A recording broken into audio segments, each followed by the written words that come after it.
Hi, Jennifer Hobson-Plattner back again with History 215 Online, and we are going to finish Chapter 16. There's a lot of good things in Chapter 16, so we just needed a little more time to finish it.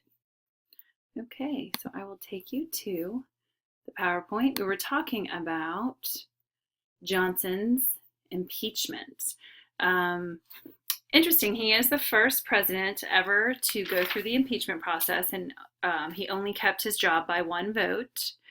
The whole reason he was impeached was because he wanted to remove someone on his cabinet. When he became president after Lincoln was shot, there was a person on his cabinet that he had a lot of conflicts with.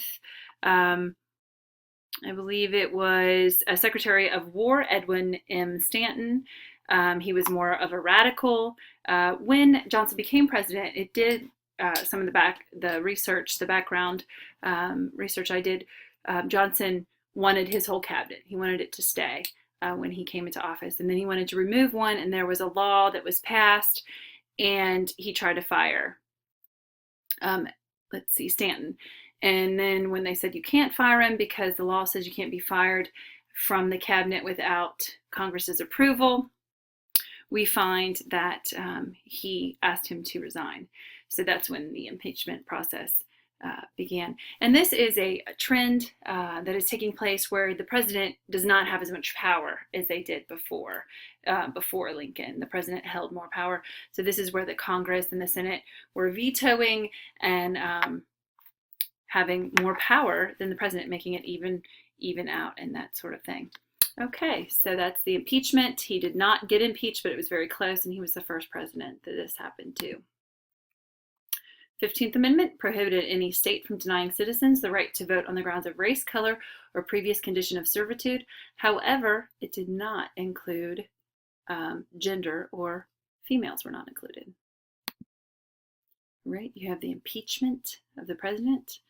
After numerous battles between Congress and President Johnson over the meaning of Reconstruction, a group of radical Republicans in Congress sought to impeach the president for violating the Tenure of Office Act. Johnson was the first president ever to face an impeachment trial, and he held on to his job only by one vote in the Senate. Tickets were sold at the trial. Isn't that crazy? Women's rights. Activists pushed for a reform of marriage laws, changes in inheritance laws, and the vote. Something kind of happens in women's rights at this time. Women used to go alongside, or many times were the people who were advocating women's suffrage were also fighting for the freedom of the slaves prior to this. And so a lot of schisms started to take place when black males had the right to vote, but women did not. So what you see is kind of a splintering in the women's rights movements that you'll see again later in the 60s. Whereas if you look at women's rights in Africa, in many European countries, in China, some different places in Asia, women's rights, often they were fighting for rights so they weren't to be oppressed and be treated equal. And they were also fighting for people who were poor, oppressed, or anyone who was considered marginalized, or we talk about the core and the periphery, someone on the periphery who did not have rights as others. In the United States, there's a lot of splintering in feminism. Many times white women are not coming alongside of women of different colors and or poorer women. So they're kind of only fighting for their own rights and not anyone else's. So there's a lot of splintering. Also, religious groups, normally they would just try to embrace those things about each of the women that were the same instead of fighting about the differences. And there were a lot of infighting with different women's rights and that sort of thing surrounding just a lot of controversial birth control issues and that sort of thing throughout the history of U.S. feminism.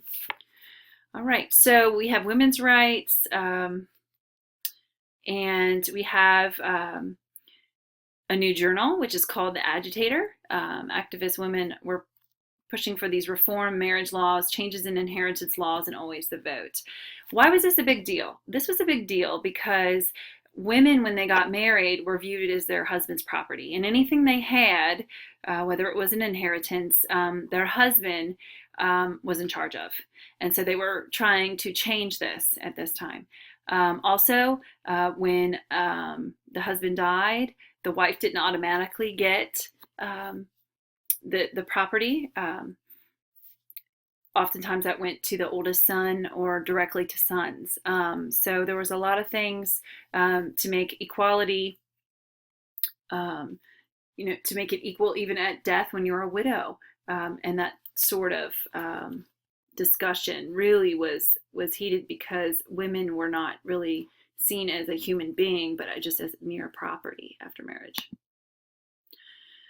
Grassroots Reconstruction. Reconstruction at the state level was even more rancorous, and Black office holders. This was really interesting. More than 2,000 Black citizens gained political office in the Reconstruction South, which is very fantastic. On page 283, it really talks about, the Blacks at this time were able to vote because there were troops and that sort of thing in the South forcing Reconstruction. They did hold government offices and that sort of thing, but it still was much smaller in proportion to the population. Let's see. Even with the admission of Black voters, the proportion of government positions held by Black Americans was still smaller than their proportion in the population. They were rarely elected to high positions, and until 1990, no Black person was ever elected or nominated to serve as governor. South Carolina was the only state where a Black judge served in the state Supreme Court, and because the state was 60% African American, only in South Carolina did African Americans form a plurality of the legislature. Nevertheless, more than 2,000 Black citizens gained political office in the Reconstruction South. Okay, so for a time, there was an opening where a lot of their rights and they were able to participate in politics. Right, we talk about the carpetbaggers and the scallywags. Of course, a carpetbagger is someone who moves from the North to the South and is a Republican, and the South did not want Republicans down there with them. And then they called a scallywag a Southern-born Republican. It was just a lot of animosity. Okay, here we have the first colored senator and representatives. Now we know today we don't use the word colored. We say Black or African American. Right. An amazing picture. Right. Talked about that already. Carpetbaggers and scallywags. We have a cartoon. Many Southerners saw carpetbaggers as corrupt and lowly, and many of them were, but not all of them. And they came to the South, some of them to kind of make money out of such a bad situation, but some of them actually came down to the South to make life better for America's Black population. Sharecropping. Sharecropping is something that is really important to understand. And like I showed you the book before, it's called Slavery by Another Name. It's just a fantastic book talking about what changed and what did not change after the Civil War. Very well written. Sharecropping, really need to understand what sharecropping is. Sharecropping is white farmers had their large plantations still, and what they would do is they would allow Black families to live on their farm. And it was almost like going back to the Middle Ages, because they were like little fiefdoms, and then they would get to keep maybe 50% of their share of the crop, or maybe they would be swindled, or maybe it would be changed. They weren't really legally able to battle in court if they were taken by their white sharecropping boss. And in this book, he really kind of uncovers a lot of just abuses. Although it wasn't slavery, it was just a form of bondage. Because what would happen is if you wanted to leave that sharecropper's plantation because he was not treating you well, you had to get written permission from him to move anywhere.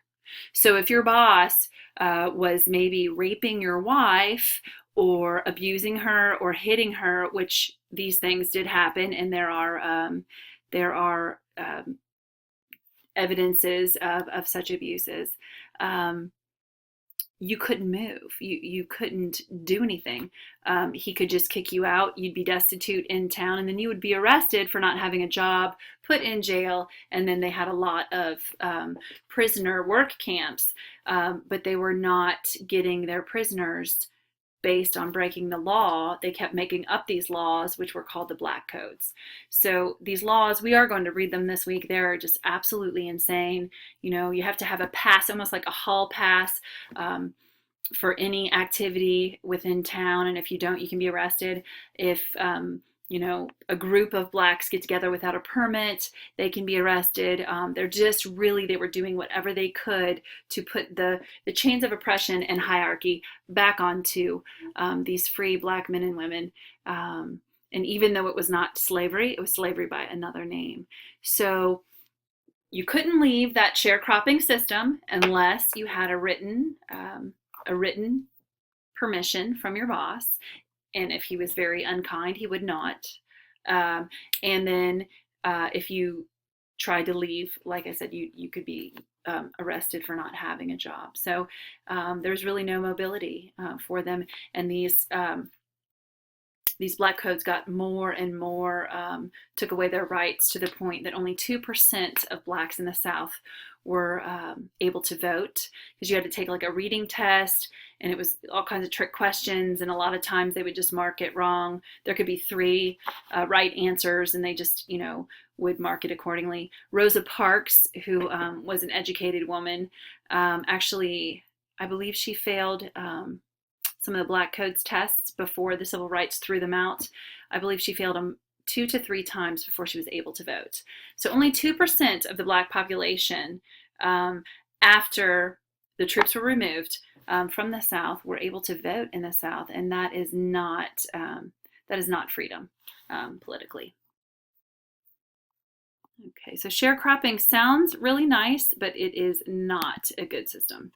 The collapse of Reconstruction, a growing Northern disinterest in the plight of America's Southern black population, Southern resistance to Reconstruction. Also, a lot of Northerners really believed once the Emancipation Proclamation was signed that the slaves were free and everything was fine.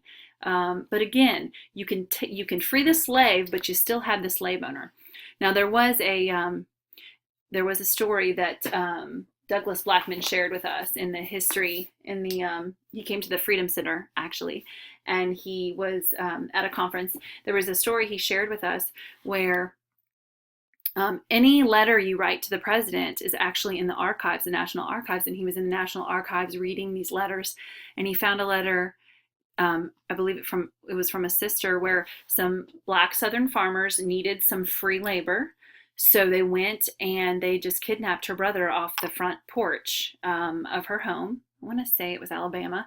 And they put him in chains and in shackles. She knew where he was. There was nothing she could do, because when she told the police, they were buddies with them. They were all in the same hierarchy and the same, and I'm sure not all policemen were in this, good old boys club. But there was nothing she could do. And anytime she tried to do something to free her brother, who was being forced to work on this farm, there was nothing she could do. So she wrote the president and asked for his help. And it was just a really moving letter, because she couldn't turn to the police. They would beat her and that sort of thing at that time. So it was just a very, lots of animosity, and Reconstruction really was a difficult process. So what really kind of nailed the coffin finally closed, and I think they definitely talk about this. We have the Civil Rights Act, that sort of thing. What really nailed the coffin shut was the election with Rutherford B. Hayes, because they believed there was a lot of cheating involved with the Democratic candidate, to the point that they made a compromise